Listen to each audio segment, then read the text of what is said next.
Right, so we've got part 2 video on Weberian. So the middle classes are advantaged in the contemporary UK. Outline and assess the view that the middle classes are advantaged in the contemporary UK. So in this second video, we're going to look at continuing with Weberianism. So we talked about advantage and disadvantage in terms of market and work situation. Okay, so we could have mentioned embourgeoisement and the growth of the middle class.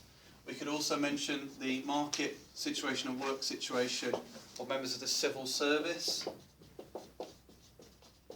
And we could talk about their superior market situation because they can earn more money based on their skills in the marketplace.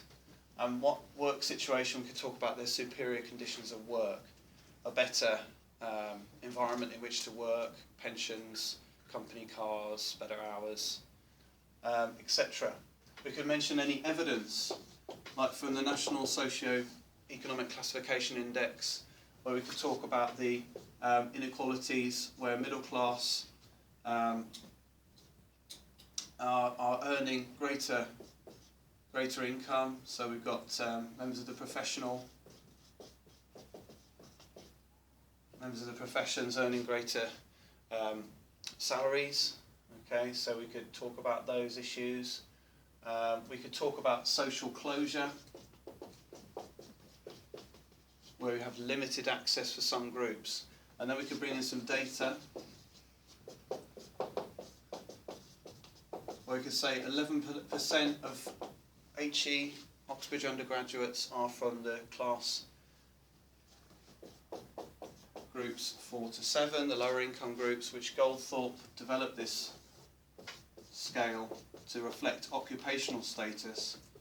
And this suggests that middle class occupational backgrounds, their children are more likely to go to the best universities in the world.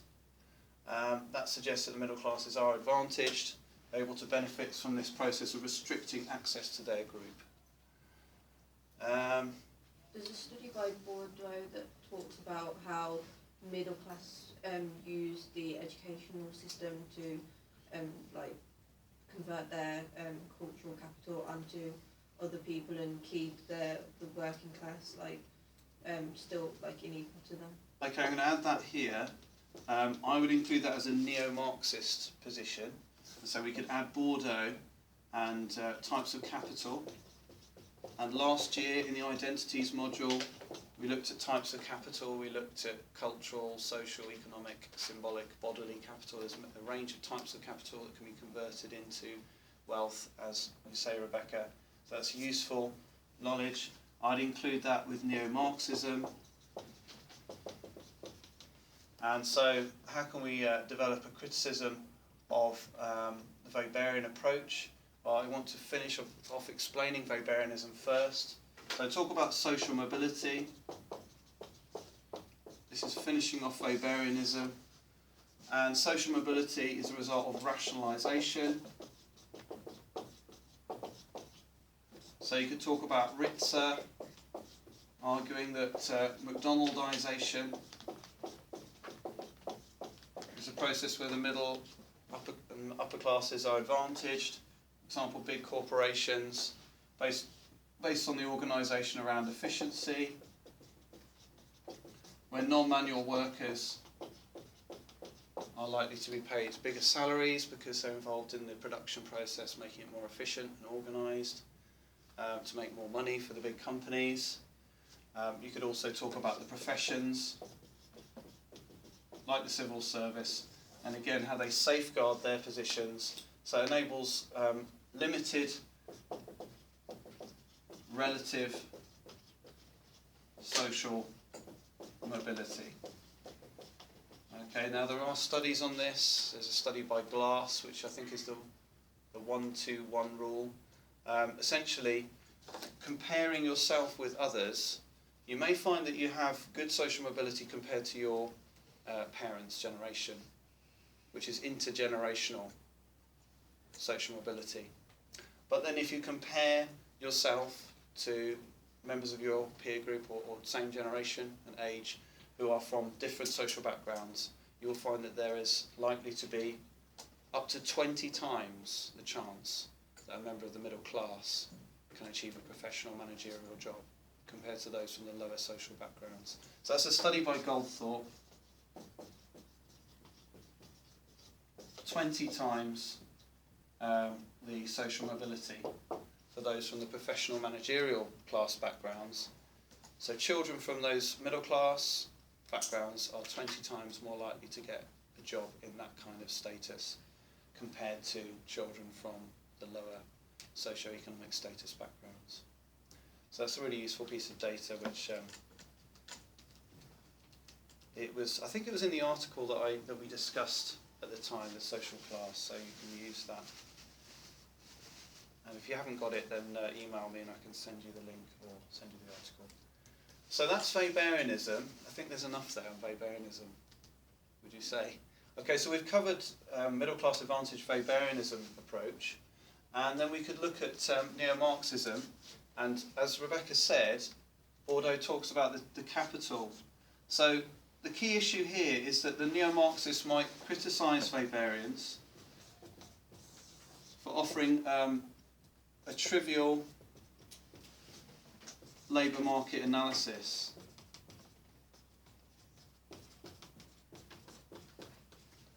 A trivial labour market analysis. In other words, the Weberians focus on labour market position, but they ignore or underplay the significance of the wider economic divisions in society. And so Bordeaux's approach is to focus on economic divisions, but in a similar way, the neo-Marxists agree that there are economic, cultural and social factors that explain the position of the middle class. The neo-Marxists would argue, therefore, that the Weberians underplay economic factors, but it is useful to consider the impact of culture and social factors. So the neo-Marxist Bordeaux talks about types of capital, which can be economic, cultural, social. Economic capital, wealth, can be converted into further wealth.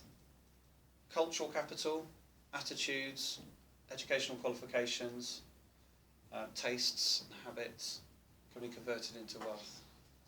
So what did you say? Neo-Marxists argue that Weberians underplay the economic factors due to capitalism because they overplay the significance of market position, and they underplay ownership and the continuing importance of divisions in terms of ownership. The neo-Marxists do agree more strongly with Weberians that culture and other social factors creates more fragmentation in the class system. And so the middle classes may experience strong position in terms of cultural capital, which they can use, as Rebecca said, to convert into wealth. However, there is also fragmentation.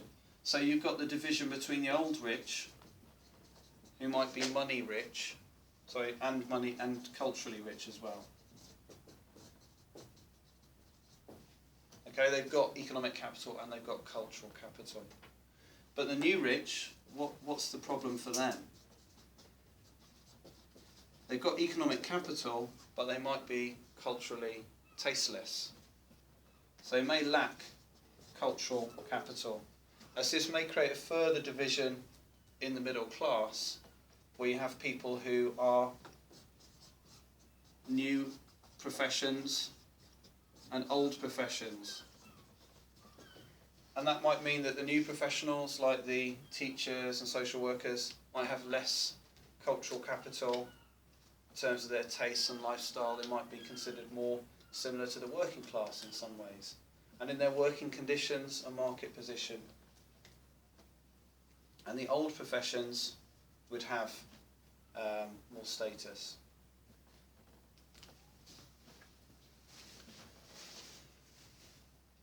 And then you've also got Eric Wright, who talks about this. Okay, so Eric Wright is a neo-Marxist who we can use as well.